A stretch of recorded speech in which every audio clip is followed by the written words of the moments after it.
오늘 주신 하나님의 말씀 창세기 15장 6절부터 21절까지 말씀. Genesis chapter 15, 6 to 18, 21. 15장 6절부터 끝절 21절까지 제가 한 절 여러분이 다음 절 교독하는 방법으로 읽겠습니다. 아브라함이 여호와를 믿으니 여호와께서 이를 그의 의로 여기시고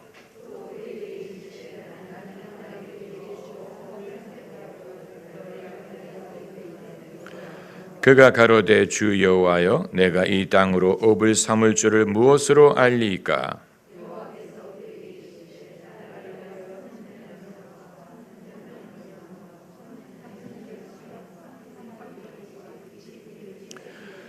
아브라함이 그 모든 것을 취하여 그 중간을 쪼개고 그 쪼갠 것을 마주 대하 놓고 그 새는 쪼개지 아니하였으며 해질 때 아브라함이 깊이 잠든 중에 캄캄함이 임함으로 심히 두려워하더니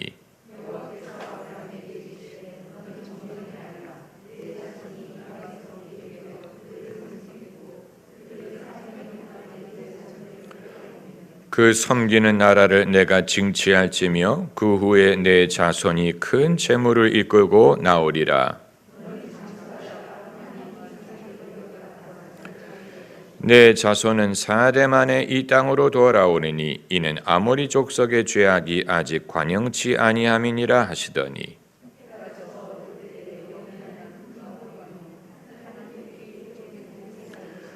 그날에 여호와께서 아브라함으로 더불어 언약을 세워 가라사대 내가 이 땅을 애굽 강에서부터 그 큰 강 유브라데까지 내 자손에게 주노니 헷 족속과 브리스 족속과 르바 족속과 가나안 족속과 기르가스 족속과 여부스 족속의 땅이니라 하셨더라. 아멘. 창세기 15장은 아주 중요한 챕터입니다. 이 장에서 하나님이 아브라함과 언약을 맺으십니다. 하나님이 아브라함과 맺은 언약의 순서를 살펴보면 첫째로 제일 먼저 하나님이 약속을 하셨어요. 5절에 있는 말씀이 그 약속의 말씀입니다. 하늘을 우러러 무뼈를 셀 수 있나 보라. 그에게 이르시되 내 자손이 이와 같으리라.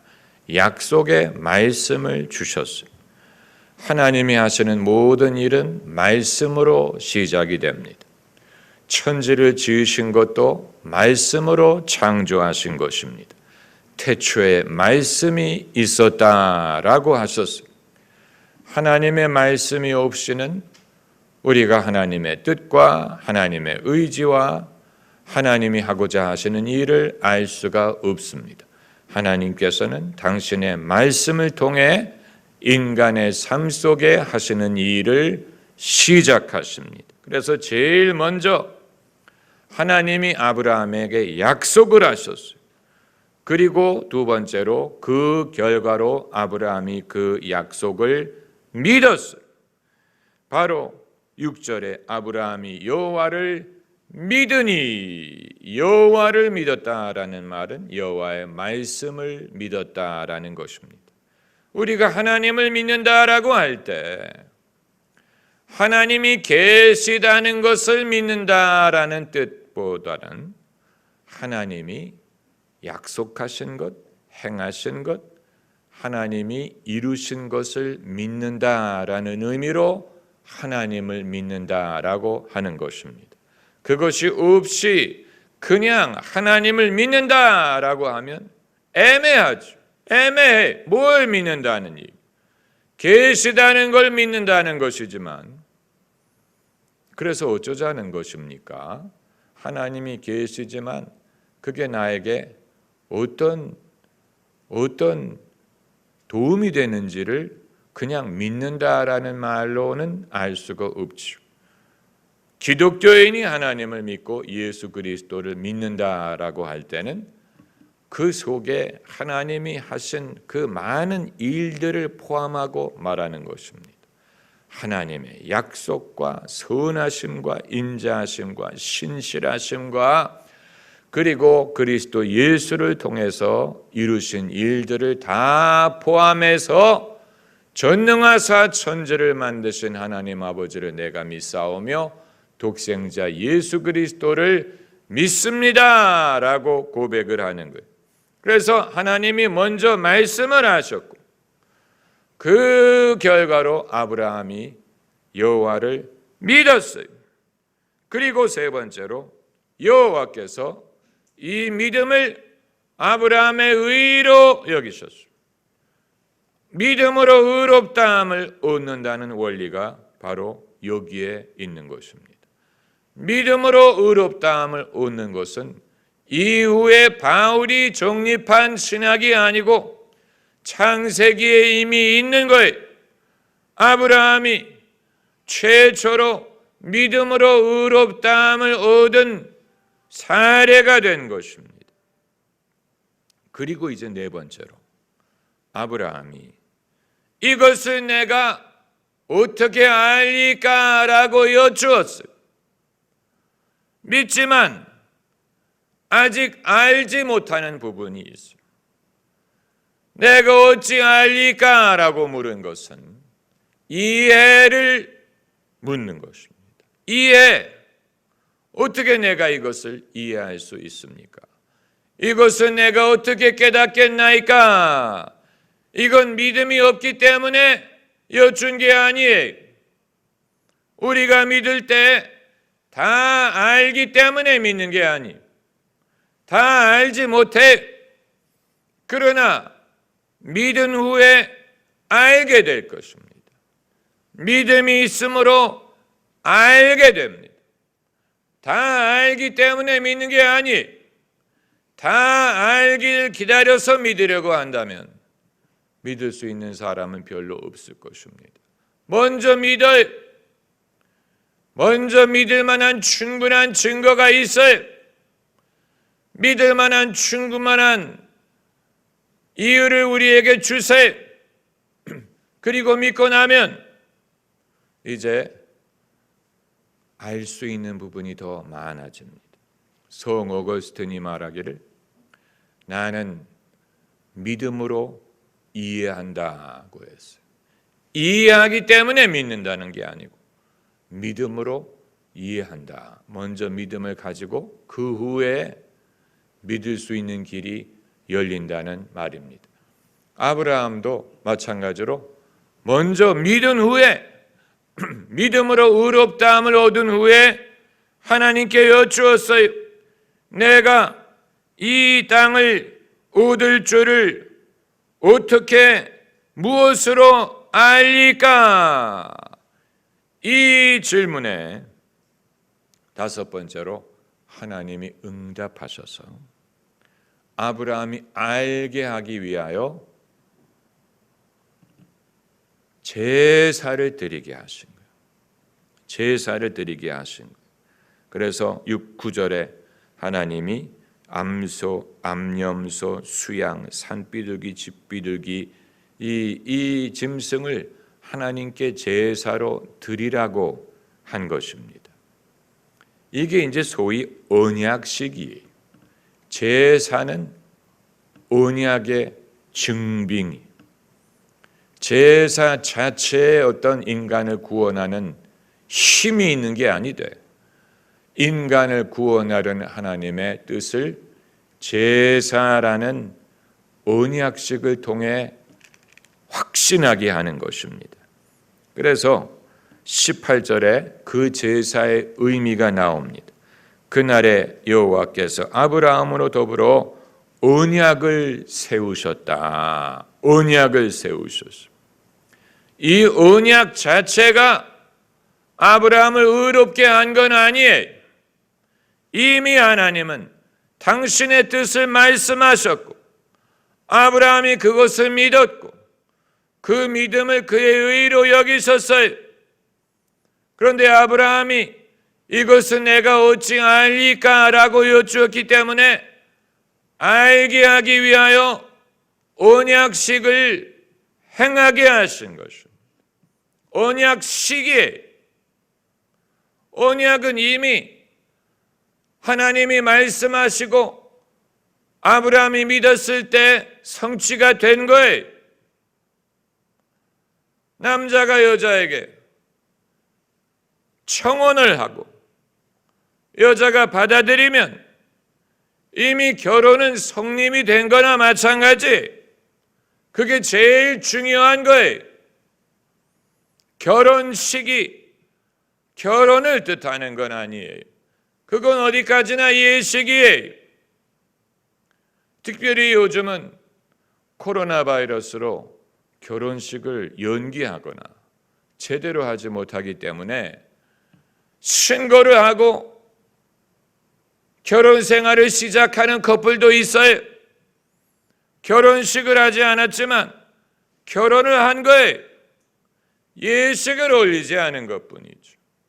예식의 의미가 무엇이냐?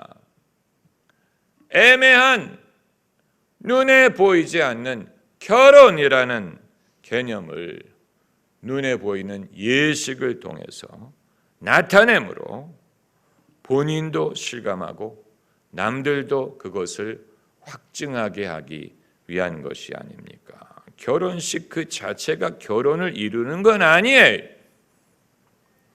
결혼은 두 사람이 결혼하기로 정했을 때, 그 마음을 합했을 때 이미 성립이 된 거예요. 결혼식이 없어도 결혼이 가능해.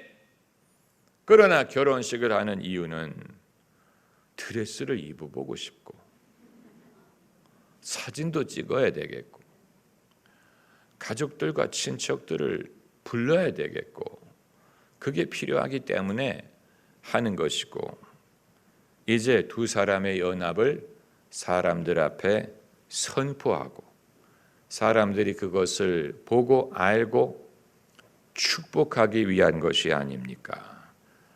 알게 하기 위한 것이죠. 알게 한다라는 것은 기독교 신앙에 있어서 상당히 중요한 비중을 차지하고 있습니다. 아브라함이 그 질문을 했어요.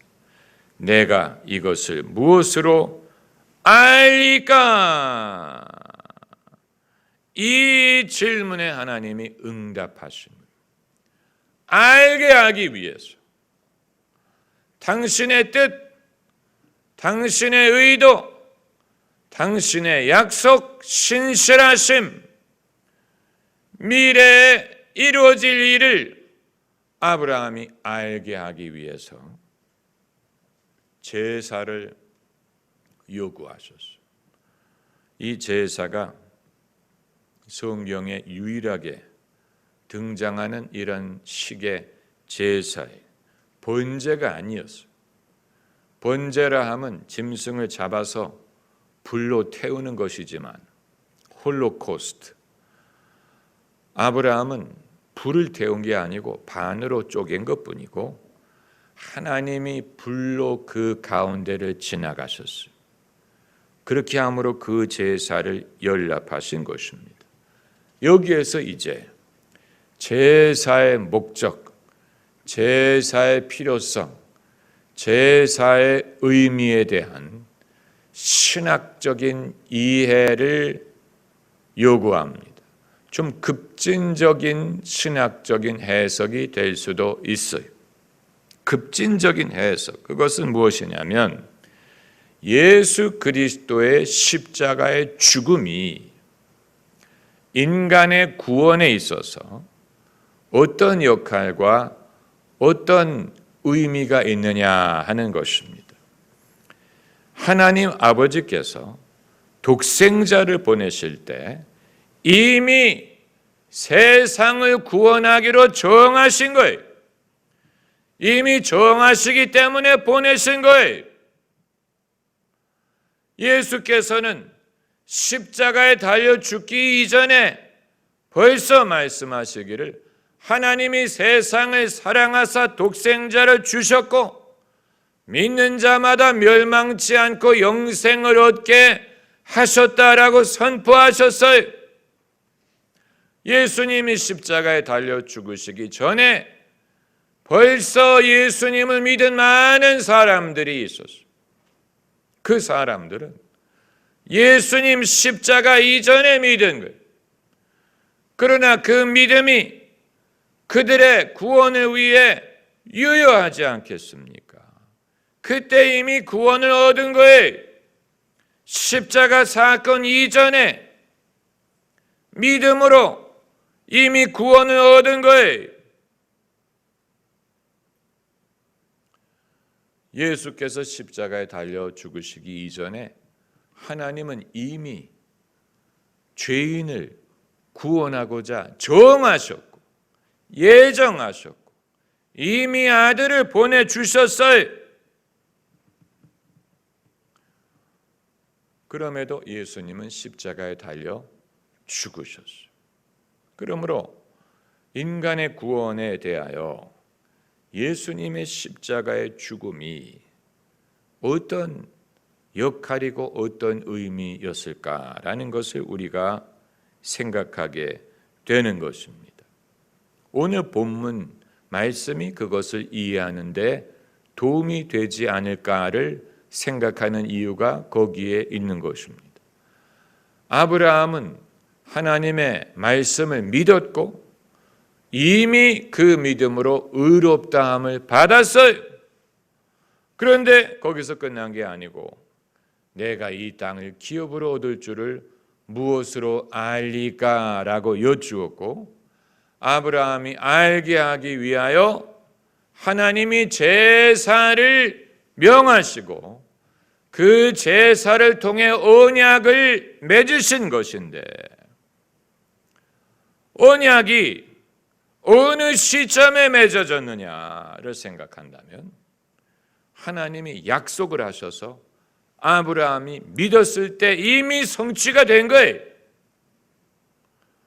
그러면 이 제사는 언약 그 자체라기보다는 언약을 증빙하기 위한 언약식이었을 것이라고 보는 것입니다. 언약식.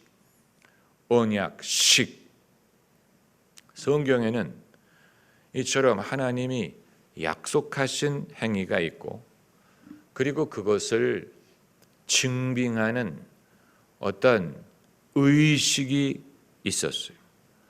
모세가 아니고 노아가 방주에서 나온 후에도 이미 하나님이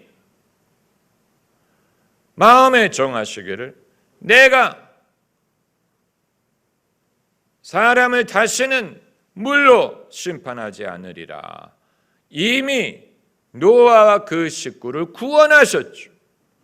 그러나 노아가 하나님께 번제를 드리는 것을 하나님이 음양하시고 그리고 언약을 세우셨다라고 했고 언약의 징표로 무엇을 나타나게 하셨어요? 구름 위에 무지개가 나타나게 하신. 그러니까 구름 위에 무지개가 나타나게 하신 그 자체가 언약은 아니에요. 언약의 징표이죠. 징표. 언약은 어느 시점에 성립이 됐느냐? 하나님이 마음에 정하셨을 때 이미 언약은 언약은 맺어진 것. 그러면 중요한 질문은 이것입니다.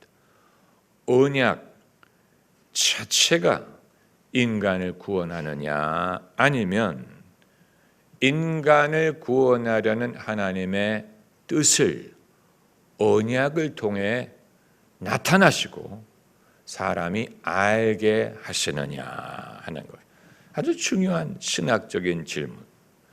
언약 자체 그것이 인간을 구원하느냐 아니면 인간을 구원하려는 하나님의 뜻 그건 이미 갖고 계신 것인데 언약을 통해 그것을 나타내셔서 사람들이 알도록 하시느냐. 적어도 창세기 15장에는 아브라함에게 주신 약속 약속의 약자가 언약의 약자예요. 그 약속은 언약식을 하기 이전에 이미 존재했던 거예요.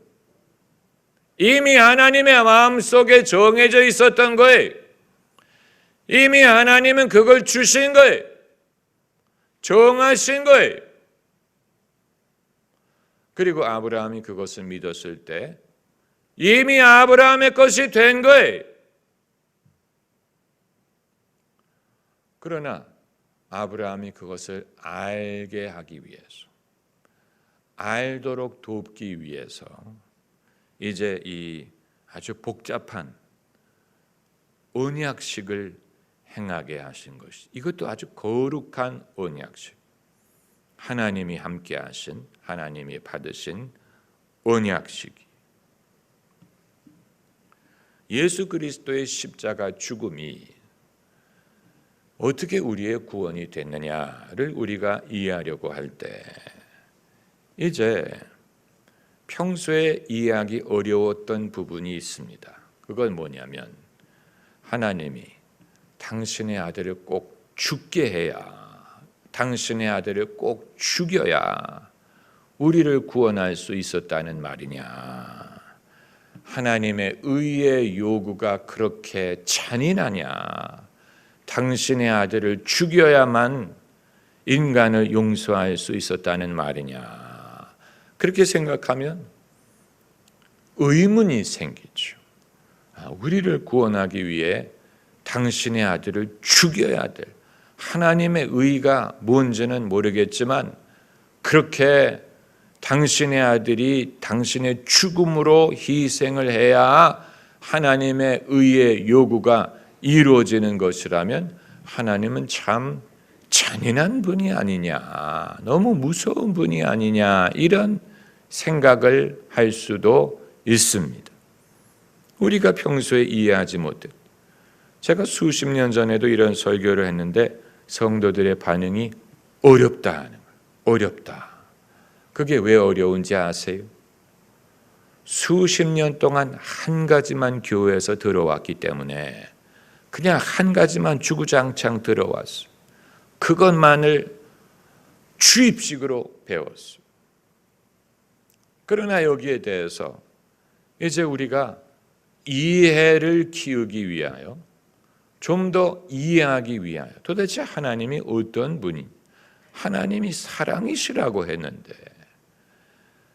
죽음을 요구하고 희생을 요구하는 하나님은 별로 사랑처럼 보이지 않는 거예요. 무서운 하나님으로 보이는, 잔인한 하나님으로 보이는, 자꾸만 죽음을 요구하고 희생을 요구하고 제사를 요구하고, 그런 것을 볼 때 하나님의 사랑보다는 하나님이 두려움, 피를 좋아하시는 하나님처럼 생각이 되는 것이 사실이. 그렇기 때문에 이제 하나님이 어느 시점에 죄인을 용서하기로 결정하셨느냐, 그건 예수님이 십자가 달려 죽으시기 이전에 이미 결정하신 거예요. 당신의 아들을 보내실 때 이미 결정하신 거예요. 그렇기 때문에 보내신 거예요. 그렇기 때문에 보내신 거예요. 그래서 예수님이 이 땅에 계실 때, 이 땅에 계시는 동안에 벌써 땅에서 죄를 사할 권세가 있으셨던 거예요. 중풍병자에게 말씀하셨죠. 소자야, 내 죄 사함을 받았느니라. 아직 십자가에 돌아가시기 전인데 어떤 근거로 그 사람의 죄 사함을 선포할 수 있었다는, 아직 예수님이 죄값을 치르지 않았는데,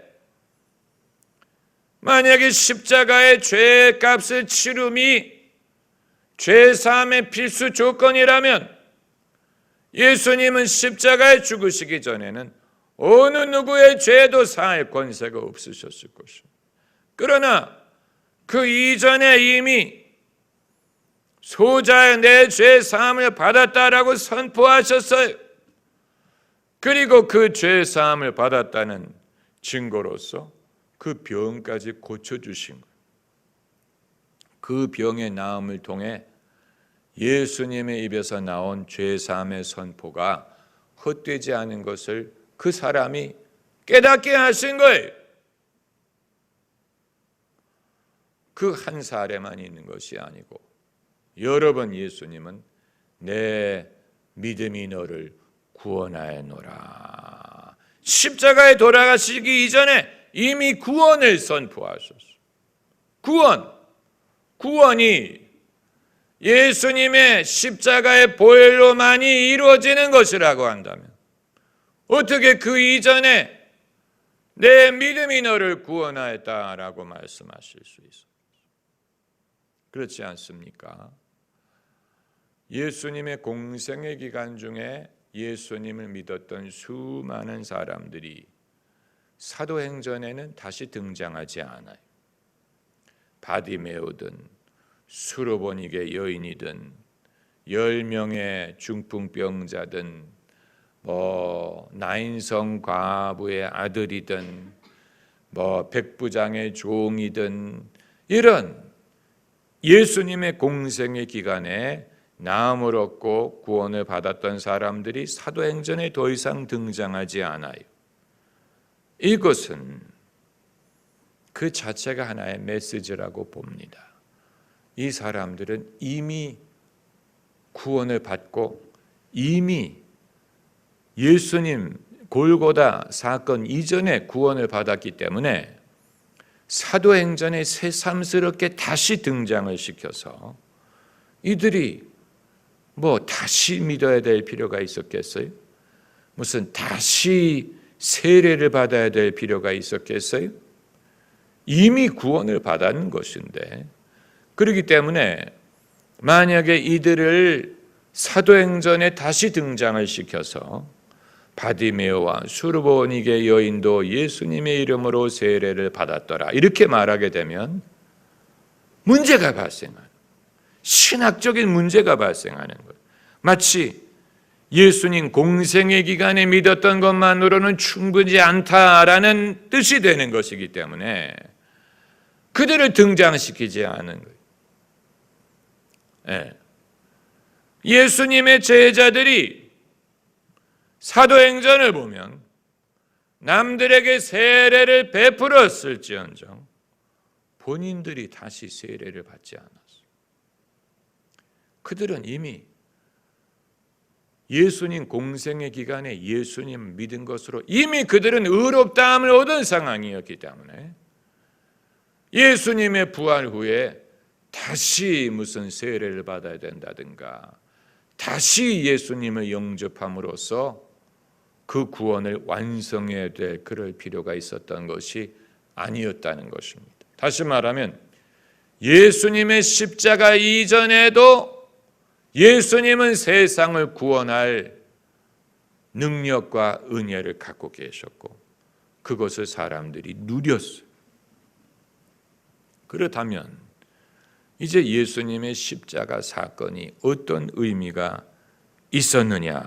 어떤 의미가 있었느냐? 오늘 본문이 그 질문을 이해하는 데 실마리가 된다고 보는 것입니다. 그렇기 때문에 창세기 15장이 상당히 중요한 챕터, 아주 중요한 챕터, 그냥 우리가 지나칠 수 없는 아주 중요한 챕터. 믿음으로 의롭다함을 얻는다는 원리가 여기에 등장하는 것뿐만이 아니고 이제 알게 하기 위하여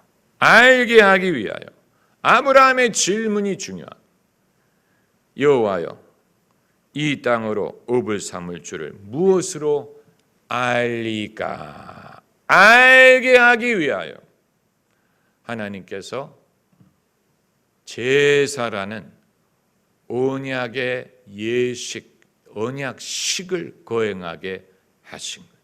그것으로 아브라함과 언약을 맺었다라고 말씀하신 거예요. 언약이란 단어는 예수님이 제자들과 마지막 만찬을 나누실 때도 사용하셨던 단어예요. 이 잔을 마시라. 이것은 새 언약을 위한 나의 피니. 언약이란 말은 새 언약이라는 말을 하죠. 언약. 예수님은 당신의 보혈로 새 언약을 치르셨습니다. 새 언약. 이것은 이제 아주 정확한 이해를 필요로 하는 것인데, 언약 자체와 언약의 예식을 우리가 구별하려고 하는 것입니다. 언약, 마치 결혼과 결혼식을 우리가 구별하는 것처럼 언약과 언약식, 십자가 내가 처음 볼 때 나의 마음의 큰 고통 사라져.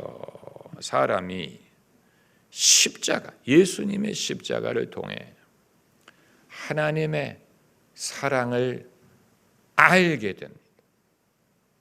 알게 하기 위한, 이것이 십자가에 대한 새로운 이해가 될 수가 있는 거예요. 왜 예수님이 십자가를 지셔야 됐느냐? 십자가가 과연 어떤 의미가 있느냐?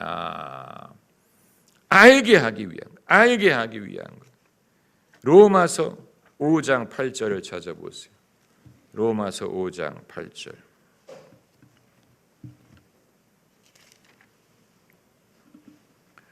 (5장 8절) 같이 읽겠습니다. 우리가 아직 죄인 되었을 때 그리스도께서 우리를 위하여 죽으심으로 하나님께서 우리에게 대한 자기의 사랑을 확증하셨느니라.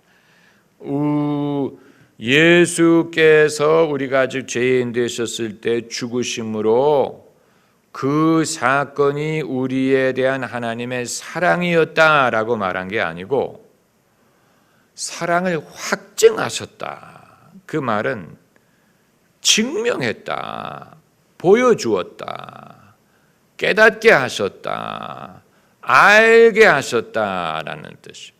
그 이전에는 사랑하지 않았던 게 아니에요. 그 이전에 이미 사랑하셨어요. 그렇기 때문에 당신의 아들을 보내신 거예요.